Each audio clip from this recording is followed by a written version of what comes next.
What's up, everybody? Thank you for tuning into the channel, Stone Mandalorian. Hope you're having a good day or night whenever you're watching this. Got another Black Series figure review for you here today. We're going to be taking a look at the Power of the Force Black Series re-release on the new style card back of Luke Skywalker, Farm Boy Luke Skywalker, if you want to call him that, from A New Hope. And I do have these three over here that I'm working on getting, and I got 3PO up here, and I'm gonna plan on getting another R2 so I can have them all loose together on the shelf. But get set back up here. So gonna be taking a look at this today, and I was really excited to get a hold of it. I think I got it for like, oh man, how much did I get this for? I think it was like 17 bucks on Amazon. So I was very happy to snag it for that price. And I do believe this was a Pulse exclusive, a Hasbro Pulse exclusive. And that Han Solo that I just showed next to the Archive Leia and Chewie is actually a Power of the Force version as well. Just starting off, the soft goods on this, just before I even get out the box, I can already tell I'm not a big fan of it. It's a little too poofy for my liking. I think the one that came with the Black Series Land Speeder, I think that one was a little bit tighter fitting. The tunic on Luke was a little bit tighter fitting, and I thought it looked a little bit better, a little bit cleaner looking. And it just doesn't look quite this poofy in the movie. And even on the card, you can see right there, it's not, it's not like a big, huge tunic. It fits him pretty well, but it just looks poofy. I know sometimes soft goods can be weird in the Black Series, but getting on to the likeness, this is the updated photoreal figure, and it really didn't do it much justice. Didn't really do it much good. For us Star Wars fans, we know when we see the whitish brown khaki tunic and the blonde hair and a blue lightsaber, we know it's Luke Skywalker. But as far as the likeness to Mark Hamill goes, this is probably, in my opinion, one of the worst ones in the line. It just does not look like Mark Hamill at all, like whatsoever. And I'll give you a closer look here in a minute, but yeah, the photo really didn't really do it much justice. So I'm going to crack this guy open and take a closer look at it. This is I believe this is the 50th anniversary. As you can see on the top there, I'll show it in a minute. 50th anniversary of Lucasfilm release. So it's got the timeline here and some other stuff. There's the 50th Lucasfilm anniversary logo. And there it is up at the top right there too. Sorry. So going to get this guy out of the package and take a closer look at the details, the paint, and articulation. So let's do this thing. So here is Luke Skywalker from A New Hope out of the box. And, like I said, not a big fan of the soft goods. I feel like it's not quite as poofy having it in my hand. It's still a little poofy for my liking. And I wish it was a little bit dirtier, like maybe more of a khaki color, or like just had some little bit of a weathering to it. I mean, he does work on a farm, a moisture evaporated farm, so like he should be a little bit dirty on a planet full of sand.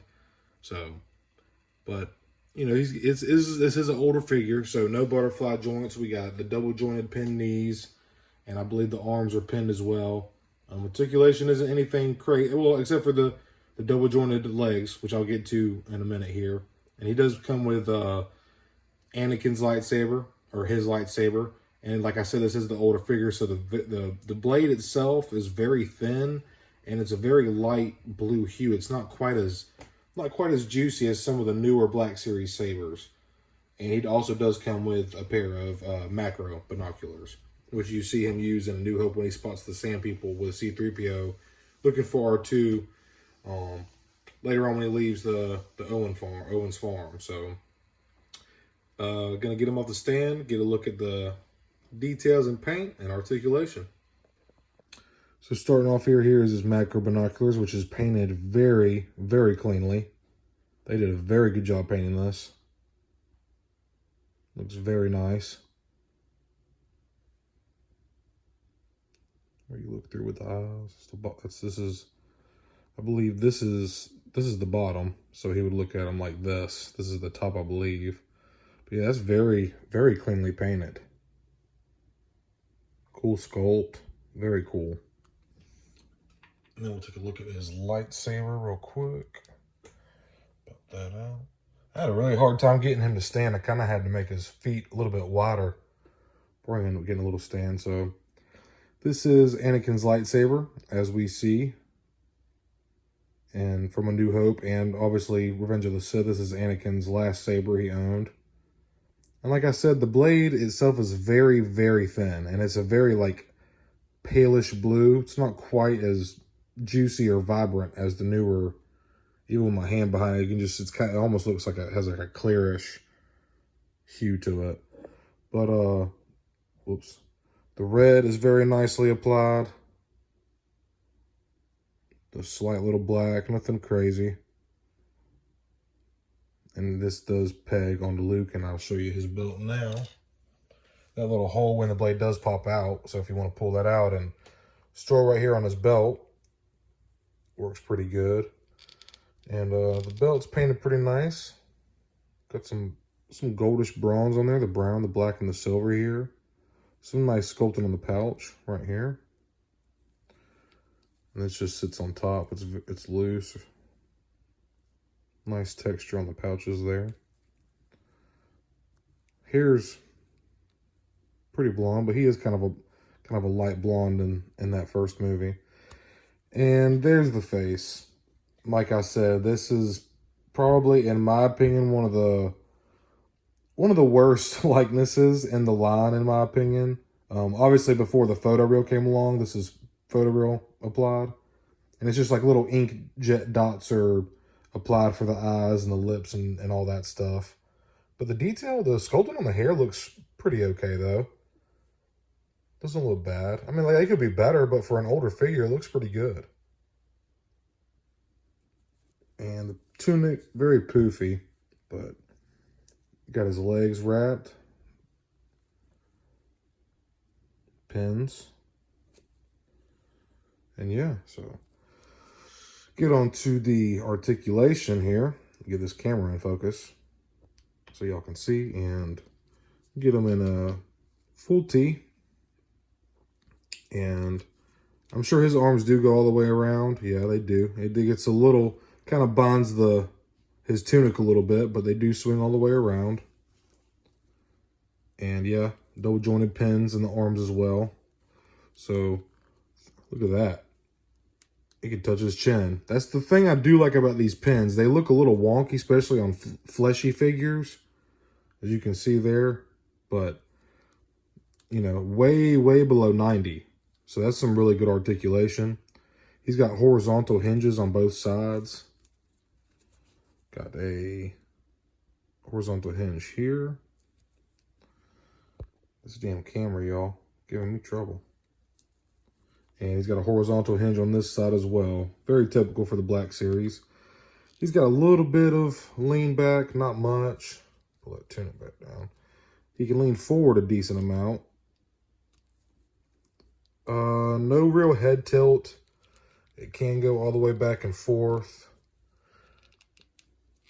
And there is a hinge in there, as you can see. It's a little hard. You can't really look up that much just because of the sculpt of his hair. It runs into his back. But he can look up. I mean, look down quite a bit. He can tuck his chin to his chest. And then getting down, he's got some good kick out. Some decent kickback. You can get him into about that much of a split. And these double jointed legs allow for great articulation. He could probably go further, but the sculpt gets in the way. So that's very nice. Get him into a good sit position for sure. If you wanted to have him in the cantina if you have an older Obi-Wan and want to sit him in the cantina. I've seen some cool prints of, if you've never heard of Landspeeder Luke, which if you're watching this channel, you probably have. But if you've never heard of Landspeeder Luke, go check him out. He does a lot of 3D printing of Star Wars props, and he's done his own action figures, and he's done a lot of cool stuff for like dioramas and stuff like that. A lot of work he's put into it. His videos are interesting. Got some deep cut, obviously, for joints. But yeah, it's not a bad figure, man. For it being older, I'm excited to have him on the shelf next to Han and Leia and Chewie and C-3PO. And as soon as I get another, either a Mandalorian R2 or even the Return of the Jedi card back, He can go down quite a bit. He can't go up though because of the sculpt. It butts it up right there. You can kind of see that hinge right there, and it stops right there. Can't go any further. But getting him to stand on the turntable was a little bit of a challenge, or even just still on the shelf. It was a little bit of a challenge, but fix his belt this way. Pull his tunic down a little bit. Get some silk, that nice silver right there. So yeah, pretty decent figure. I mean, for us that know, we know this is Luke Skywalker, you know. But yeah. Going to give you some side-by-side comparisons here. Here he is next to the Power of the Force Han Solo. It's pretty on scale. Here he is next to Archive Leia. Now we got the Archive Chewbacca, the walking carpet himself. So tall he's out of frame. And I have the Return of the Jedi card back Stormtrooper next to him now. Here's C-3PO, archive version as well. And we're going to end it off here next to the Kenobi Vader. Looking dope, man. And just to give you an idea of the size difference between the sabers, here's a Leia Sakura right here with Luke.